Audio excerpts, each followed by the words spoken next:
the equivalent of window shopping. The first thing buyers do is check you out online. And I think, what's overwhelming to a lot of business owners is coming up and writing that content from scratch. And AI is a great solution for not having to do that. In today's economy, more people than ever are looking to buy and sell businesses. But how do you do it? Welcome to the Deal Board, presented by Transworld Business Advisors. Straight talk about real deals and real people.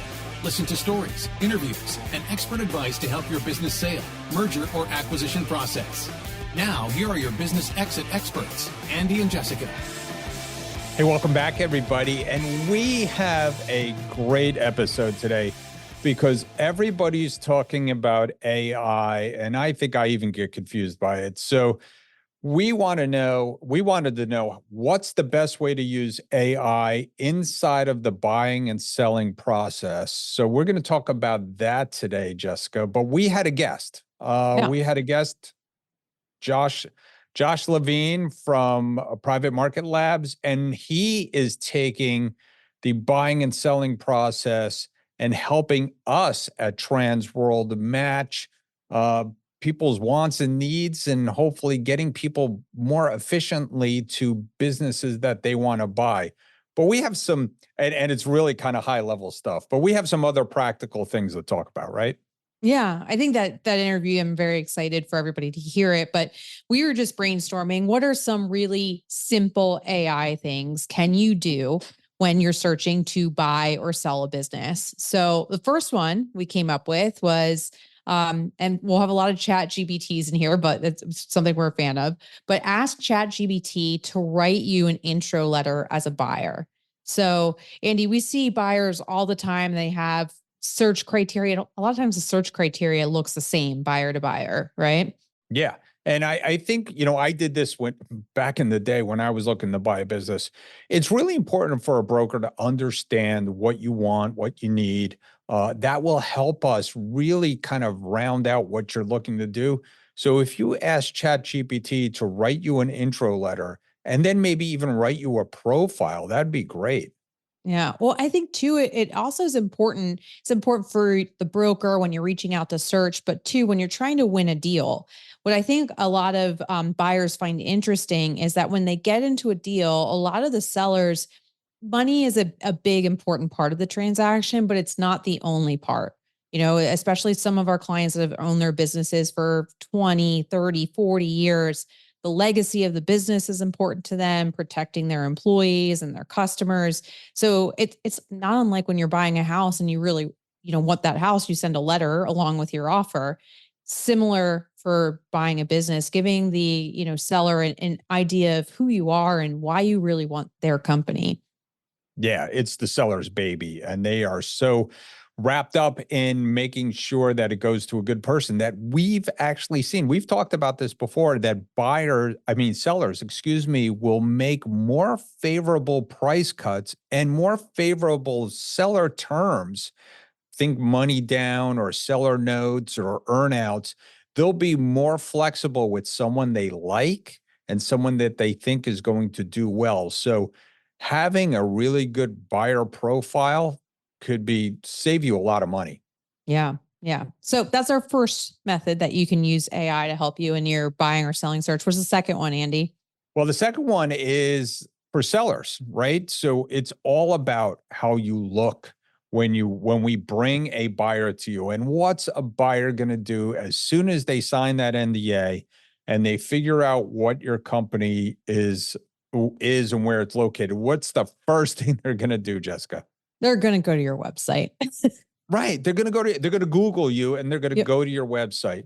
And I can't tell you how many times that we have businesses that are kind of winding down, or they haven't touched their website in a million years, or they haven't updated the content.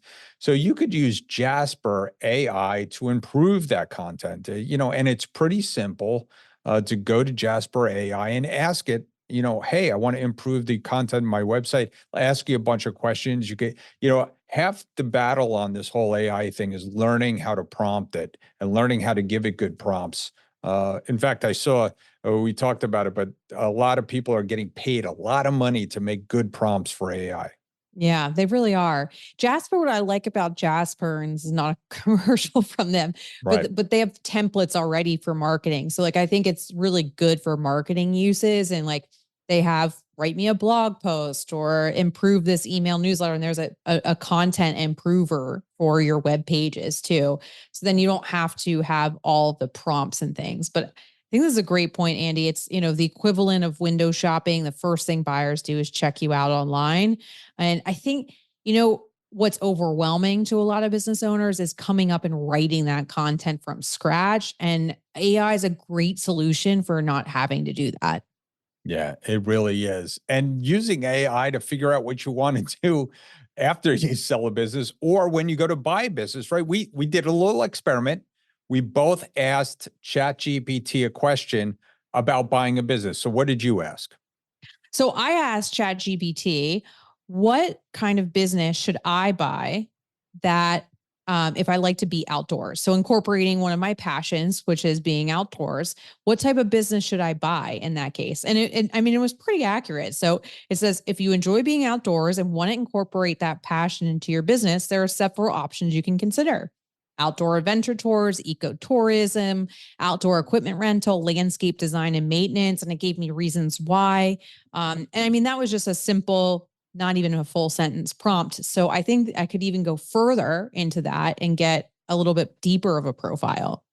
Yeah, you could. And what I did was, and I remembered back when I came to South Florida in the first place, I just didn't know anything about South Florida. I knew two things. I knew that it's hot, right? And even back then we've been talking about climate issues. And I know that there's wild population growth. So I Mm, just asked ChatGPT, hey, if I'm moving to South Florida and want to buy a business, what business should I buy to take advantage of population growth and climate issues? So it gave me some really good answers. It said, of course, renewable energy solutions like solar. Well, that's kind of a duh, but it talked about wind turbine maintenance because they're going to put some wind farms out there. Water management and conservation. If anybody knows anything about South Florida, we get our water from the aquifer, and it's we need to protect it. So they talked about that and water efficient landscaping services. There's been a lot of droughts and things like that. There's also been, and then green construction and retrofitting. So there's, a lot of population density here. So we're going to need those eco-friendly materials. And then there's urban farming because the farmland is going away as we build. So hydroponics and rooftop farming and vertical farming, all those things. And then, there's a lot of other things, but of course, outdoor recreation and ecotourism down here in South Florida. But the big one, and I know I asked this question because I was expecting this answer was climate resilient um, businesses mm, and building those seawalls and building those salt tolerant crops, crops and landscaping, because that's what we're dealing with here in South Florida. So yeah. So it's just, I mean, it's a great idea just to generate ideas. So if we go back to those buyer profiles, we say a lot of them are similar.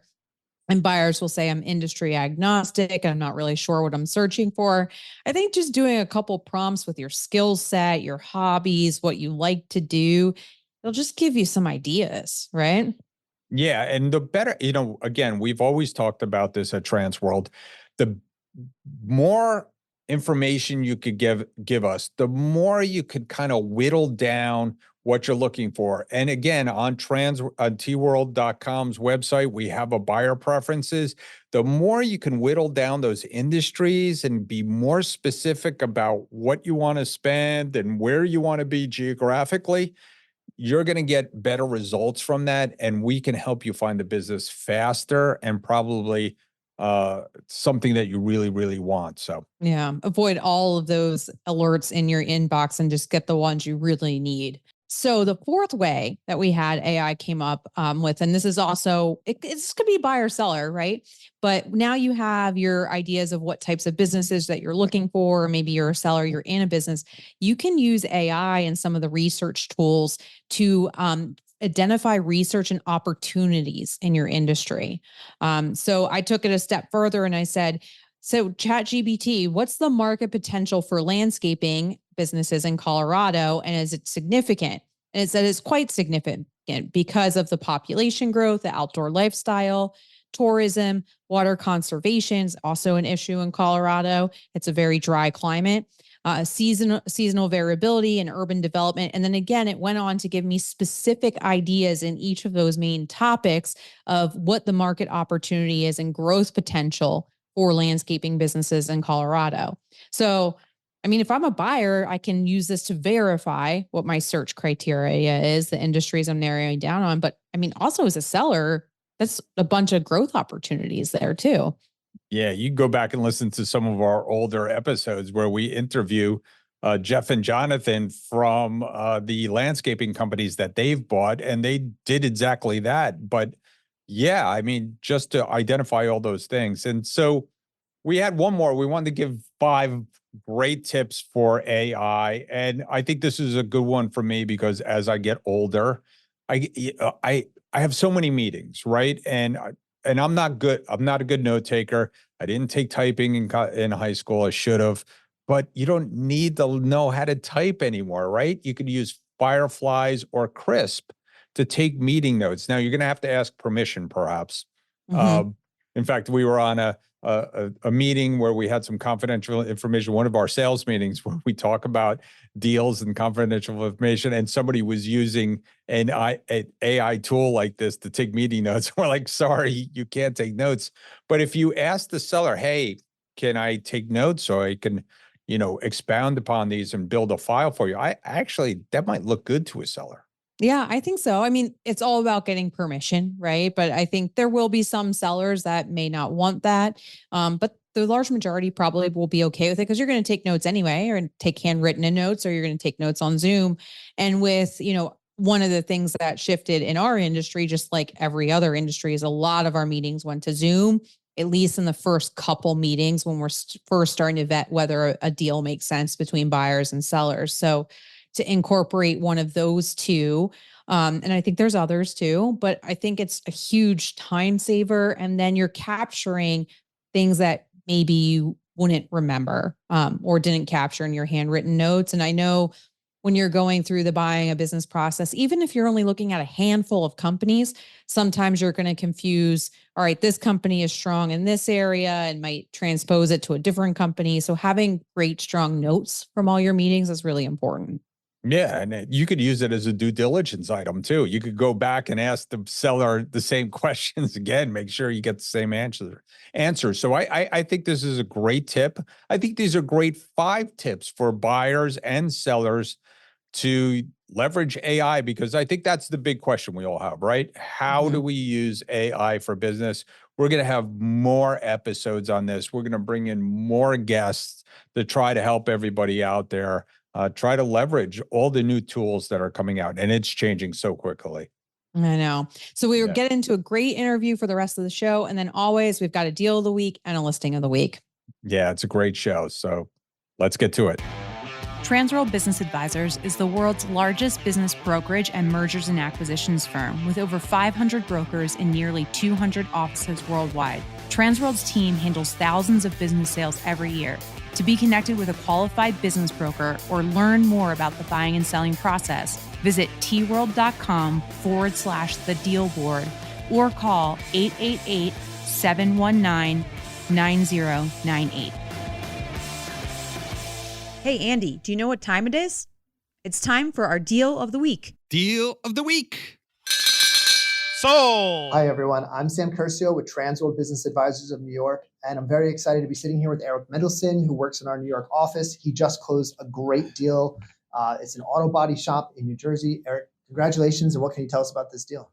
Thank you, Sam. Yeah, so this was a deal. It's an auto body shop in New Jersey, as Sam was alluding to.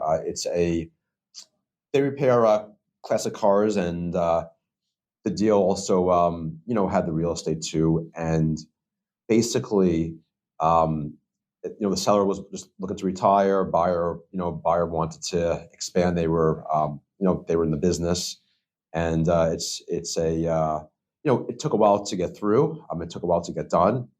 There were a lot of issues, and with some of the environmental aspects the business, but it got done, and it took a while. So it's certainly when you own the real estate, it certainly makes the deal, and you're selling the real estate too. It makes it more complex. But at the end of the day, it got done many months later. Right. So when you have any kind of auto body shop or mechanic shop, they're always going to want to do, was it phase one, phase twos, right? And so you had to get past that. So this deal you had, how long was it that you were working on it? Yeah. So this was actually a deal where actually we had the buyer came to us very quickly after listing the business for sale. So it was a buyer who was right in the business, and they were able to move fast, and they got this, and that's how they moved this forward into the letter of intent.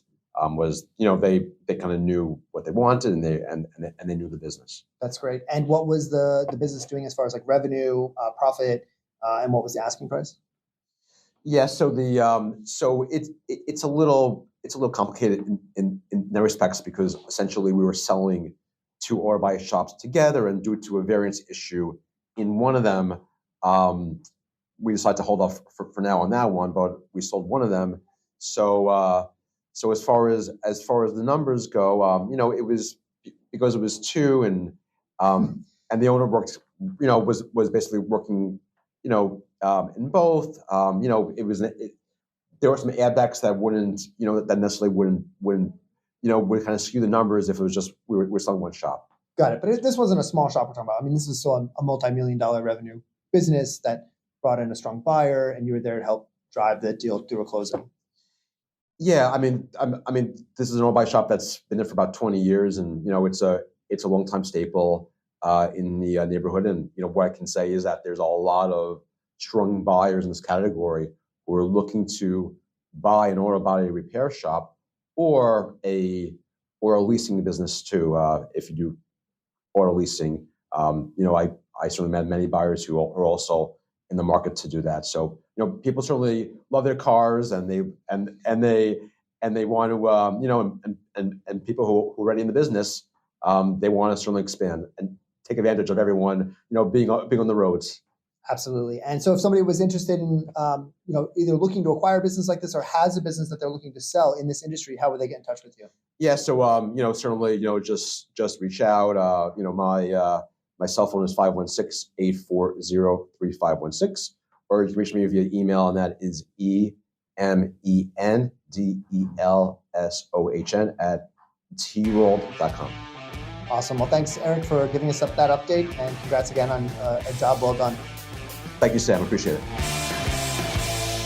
Hey, welcome back, everybody. We have a very special guest today, and I am looking forward to this conversation because we've been talking about AI and technology and data and how it interfaces with the buying and selling process here at Transworld, and how it can help buyers and sellers through the process of buying a business. And I met our guest, Josh Levine from Private Market Labs, at a conference, and I was really intrigued with his company and his background and what he had to say. So we decided to do a few projects, and we're currently launched on a couple of them. And I truly believe that this is the wave of the future, just about everything. So let me welcome Josh from Private Market Labs. Welcome, Josh. Please introduce yourself and the company and give us a little background on how you got started, and we'll go from there. Fantastic. Well, thank you so much for having me, Andy. Thrilled to be here. Thrilled to be partners with Transworld. Y'all are just doing such great work with listings information, with standardizing the process, with bringing sort of a really big professional mentality to this buy sell side, sell side space, and really appreciate being partners with y'all. You are some of my favorite people to work with across the entire sell side ecosystem. So for us at Private Market Labs, we are a platform to help facilitate the small business M&A process. And here's what that means. So we connect buyers and sellers, buyers and brokers, around a fit based on criteria. So basically, everyone will say, hey, what are you looking to acquire? If I was talking to a friend of mine that's buying a business, what are you looking to acquire? they would usually have kind of a three-part explanation. That would be a description of the kind of business they want to buy, whether that's an industry or something that the business, business model, something that the business does. They would have some financial metrics. They would have some geographic focus. And that's easily understandable, right? We've all talked to people within this space. This is generally how it works. And yet, when people are looking for businesses to buy, that's not how those searches are being expressed. We're using drop-down filters. We're trying to, we have buy side and sell side trying to guess how the other side is going to list a certain business. Is this construction, or is this landscaping? Is this HVAC, or is it home services? What NAICS code are we using here? And what you end up having is people missing each other. So what we do is we build data in a way that allows us to connect a natural language description of what a buyer is looking for and what a broker and seller have to offer, and we're able to connect people very efficiently. That's what Private Market Labs is in a nutshell. You mentioned how I kind of got into this business. I can touch on that really fast. So my background is in public policy and finance. So I was working as a buy side investor in the fixed income space. I did that for about 7 years and really, had a passion for analyzing how companies work, what makes them tick, their strengths and weaknesses. And that sort of led itself very nicely into sort of both this small business analysis space and into kind of from a public policy standpoint, how do we solve big problems with the technology that was coming down the pipeline? I was really excited about AI. I was really excited about how startups were helping move the conversation forward and building better outcomes for people.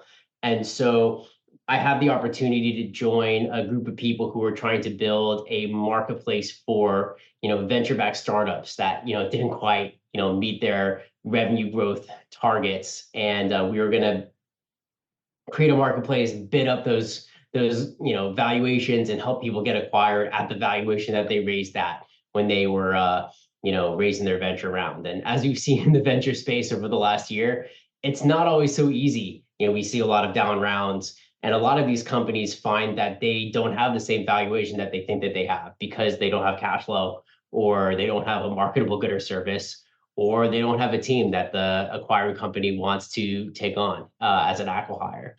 And that whole space is very crowded. But then when we look across to the other side of the world, we have a ton of highly, highly profitable small businesses that have been existing for decades and, weathering recessions and, providing immense value for their communities. And that space, while having, a great ecosystem of people, in the broker community and the service provider community, doesn't have a lot of technology yet. And so we felt that that was a great place to apply our efforts and grow.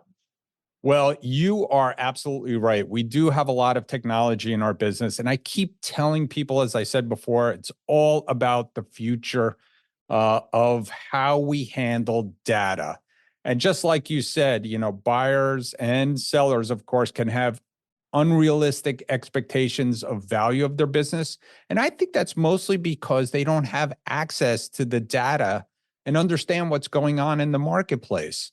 And buyers just don't have any idea what the process is at all. And they don't have good search criteria, like you said. And there's a lot of noise out there. There's a lot of data. And I do hear it all the time.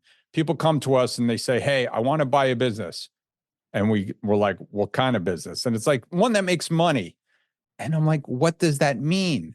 So I do think this is about getting the data right. And I do think it's about getting people to a place where we can help them, guide them, and help them figure out what's happening now in the marketplace.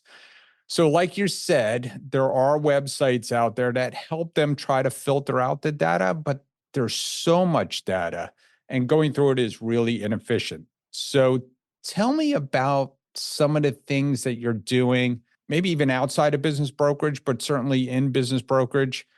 Talk about how you're cleaning data and some other ideas that you have. Yeah, so we think a lot about, so one of the things that we've built is the core kind of technology edge that we bring at Private Market Labs is we're really good at taking extremely messy data or data in a variety of different formats and pulling it into one place where we can understand and make it searchable. So, we're doing that right now with sort of the small business space. And that comes in a couple of different flavors. So you mentioned data cleaning for, even from an operations perspective, right? So let's say you are working with a seller. That seller has been in their business for 30 years, and they've been keeping a lot of their books, in a spreadsheet, and their inventory in a handwritten notebook. And I've talked to people who have purchase orders written on sticky notes and things like that. And when we talk to buyers, one of their core elements of their thesis is, I'm going to come in, I'm going to put everything into an ERP, I'm going to implement a lot of these like modern operations processes and technologies. And it becomes very, very challenging for that process to take place. So one thing that we're doing is we're starting to work directly with buyers to say, hey, buyers, if you are working with a seller and a broker, you say, hey, I really need to get this data organized. You can engage us early on in your, after you're under LOI, you can engage us and we can work with you in terms of helping get that data cleaned, get it ready for, for search, get, better insights on it, get it ready for that ERP. That's great, Josh. I truly believe, like you do, that there's so much upside in some of these small companies. And like you said, there's so much value out there. And some of them are making really, really good money. And they need to be unlocked for the next generation or help that generation come in.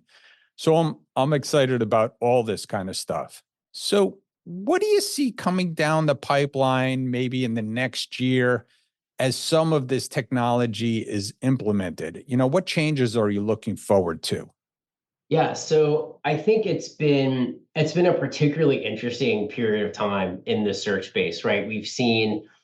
I think there's going to be a lot of activity in 2024. So for a few reasons. First, we've seen the changes to the SBA rules that should improve a lot of activity. We should see a lot of people coming in for, I think the partial, being able to do the partial buyouts with an SBA loan is going to be really helpful and let more people buy businesses that require licenses, for example.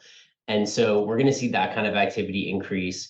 We've also seen a huge proliferation of big data sources of just business data. So if you're looking to run a quote unquote proprietary search and you're going to reach out to a lot of business owners cold, there are now a ton of data sources. So your edge as a searcher reaching out to business owners like that, where before you might be the first person who's ever told them about search, now a lot of high quality business owners are getting 8 calls a week from people trying to buy their companies.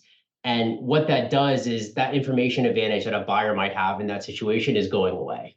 And what all of this points to is an important role for sell-side advisors and for this on-market part of the ecosystem. I think we're going to see a lot of people who, particularly you talk about, whether you're a strategic buyer or a traditional style searcher where you're raising money from investors, a lot more attention paid to, let's get into this on-market space. The sellers are ready to go. They're getting good advice. They're ready to close. And that's our sweet spot. I think that's, obviously that's what Transworld does really well. And so I can see a lot of activity in our part of the market really increase. And my hope is that as we build these tools, we can work together to help make that process even more efficient over time. Yeah, I'm looking forward to that too. And I do think that there are a lot of things coming down the pike. I do think we'll see more partial sales of businesses and people expanding through acquisition or expanding to take on partners, as you were talking about.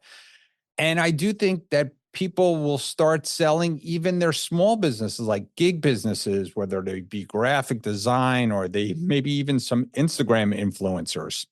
I don't think they have the ability to sell those kind of businesses now. So I do think that's going to come around. And then you're going to have to find the right kind of buyer, and I do see with all this technology, the market getting a lot more efficient, which is great. And I was literally talking to someone about this last night who was in the fundraising space. And I do think we're going to get to a point where you could crowd fund your down payment for a business. It's a little bit tricky with licensing, but I think we're going to get there. Yeah, that would be really interesting. And I think, there are already, some platforms that allow for like crowd-funded revenue shares, of, small businesses, but it doesn't always extend to the acquisition part of this process, right? So you could see that being a little bit more, if the rules continue to adjust, that could be something that's interesting. I also think that in the investing space, we talk about fundraising, we've just been through, a year and a half where a lot of investors have been sort of risk off. You've got, really strong, low risk or zero risk return investments like, treasuries at 5%. I think a lot of people who are trying to raise money for an acquisition ran into the fact that people are making fewer investments and making them really, really selectively. And I think particularly as inflation stabilizes and interest rates go down, you might see some people looking for a little bit higher returns and some of that dry powder sitting on the sideline, getting freed up a little bit. Yeah, I do think the market is going to continue to grow, and I do think we'll see that because we did see it in the fourth quarter of 2023. It might slow down for an election pause, but I think it's going to keep rolling. So if you were a buyer, Josh, what could a buyer do to avail themselves to some of these kind of tools?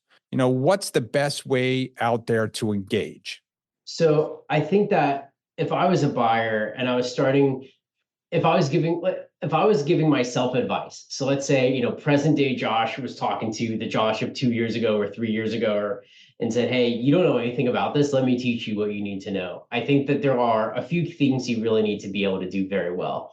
First, I think you need to understand the space and how these transactions work. We've talked and worked with buyers who say, hey, I need to acquire something right now, but they don't understand the difference between, an LOI and don't know what an LOI is. They haven't heard the term SIM before. And it's just like, hey, like, this is going to be really challenging for you if you don't understand sort of the different pieces of the puzzle. And so one of the things that we've tried to do at Private Market Labs, both through our podcast and through some of the content we're putting out there, is can we help this buyer education piece along the way? Can we help get people ready to transact and help increase their knowledge base? So I think the foundational books, the foundational podcasts, all that stuff is really important. The second piece is really zero in on what you like to do and, how does that translate into a small business context? I quote, my cousin, I quote him so often that he must be tired of, bumping up on me, quoting him in all these places. But I'm going to say this again anyway, because I just love it.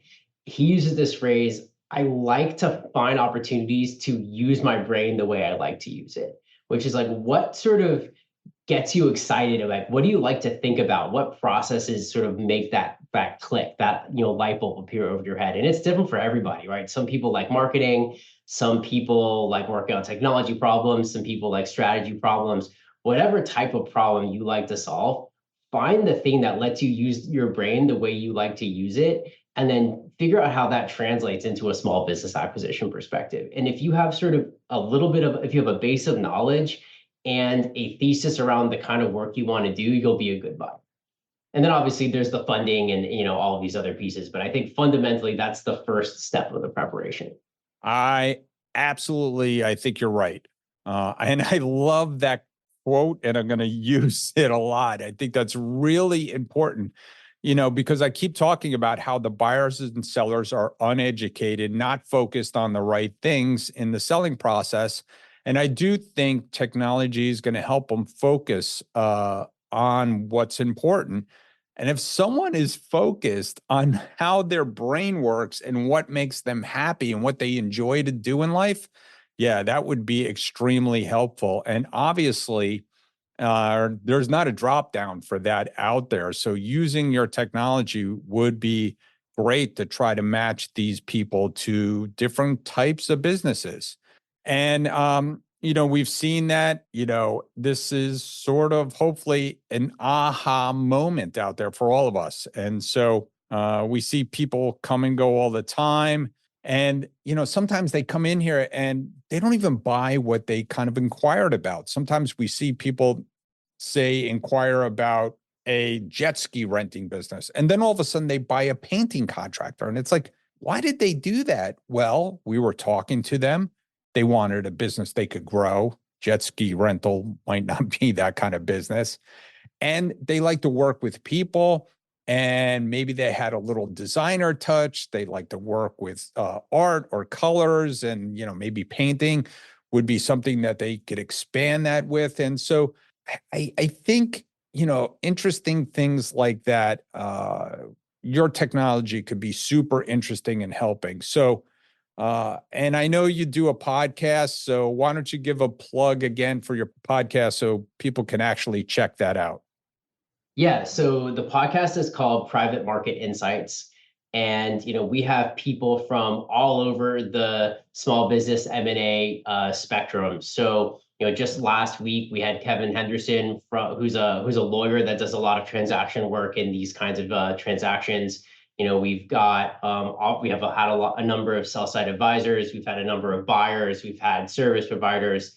Next week we have a current NFL player who is transitioning into buying small businesses as a sort of pre-retirement venture that he's going to scale up, so that when he's ready to step away from football, he has this basis of business knowledge in a couple companies that he and his brother are running together. Fascinating story. So the goal is to keep the conversations tight and focused, so we have everything under an hour. I went over an hour last week, and I'm embarrassed to say it's the first time I've done it in 25 episodes, but I was over an hour last week. We typically are under an hour and are really tactically focused. So Josh, why don't you give us any other way that we could get in touch with you? Yeah, so find me on LinkedIn, Josh Levine. Find me on I guess it's X now. It used to be Twitter. At LevineJM. And then privatemarketlabs.com is where we put all of our content and information about the small business ecosystem. We'd love to hear from, I know a number of, so buyers, advisors, sellers are all listening to this podcast. We love working with all of you, and so we'd love to, reach out to me. I'm at josh@privatemarketlabs.com. That's my direct email. I'm an inbox zero guy. And so therefore, if you're emailing me, you'll get a response pretty quickly. I have a friend in this space who just who thinks I'm a maniac because of this, but I think it's one of the only ways I can stay on top of anything is just by responding fast. So that's to your benefit, I guess, right? So yeah, I am the same. So Josh, great talking to you. Look forward to working with you in the future. Really appreciate you coming on. Yeah, thanks, Andy. It was great being here. Thank you so much for hosting me. Hey, Jessica, you know what time it is? Money time? Almost. It's time for listing of the week. Welcome back to the Deal Board, everybody. Our listing of the week this week is brought to us by Brian Martin. He's in our Dallas Fort Worth Central office. Brian, welcome back to the show. Thank you. Thank you for having me. So you have a deal in the space everyone's always willing yes, to learn very about. hot, yes. Very hot technology. Yep, So that's tell right. us a little bit about this listing. Yeah, so this is a listing. He started this company back in the 80s. So he was just running it for paper. So this guy came up with the software as it was needed, as computers were being invented. So he's been in it for a long time. He's finally looking to get out. He's got a great established customer base. He's got over 100 customers. He's had them for 40 years now, which is great.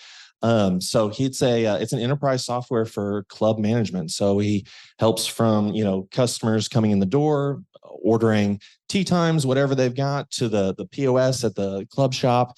He does all of the payroll for the clubs and then the customer billing. So, he takes it all the way from the beginning to the end, and it's been doing really well. There's one interesting aspect about it, which is that he's running over $200 million in customer transactions through his platform. And so there's a huge opportunity for somebody who does like credit card processing to get involved on this. So that's where we've been looking. And then it'd also be a great bolt-on for an existing club, a club tech, or, some larger club softwares. Well, there's a lot of great things going for it. 30 years of business, Absolutely. Customers recurring for the last 30 years. Growth in the industry, very niched in. Yeah, very niche. It sounds like a great business. So what type of listing price are we looking at? Yeah, so he's asking $3 million right now. So he's got a lot of, just a lot of industry knowledge. He's willing to hang around for a while. He wants to just be the sales guy. So, through COVID was obviously difficult. And so he had to let some of his sales team go.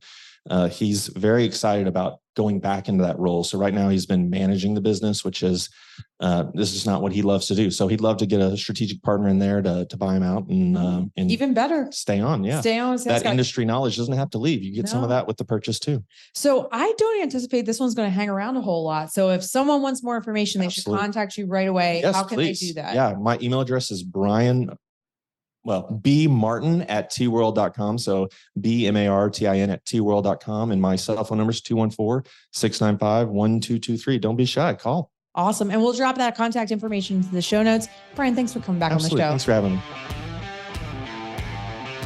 Thanks for tuning into the show today. If you like the podcast, share it with your friends on social media. And don't forget to subscribe and leave us a review on your favorite podcasting app. If you have questions, would like to appear, or have suggestions for topics for the show, get in contact with us through our website, thedealboardpodcast.com.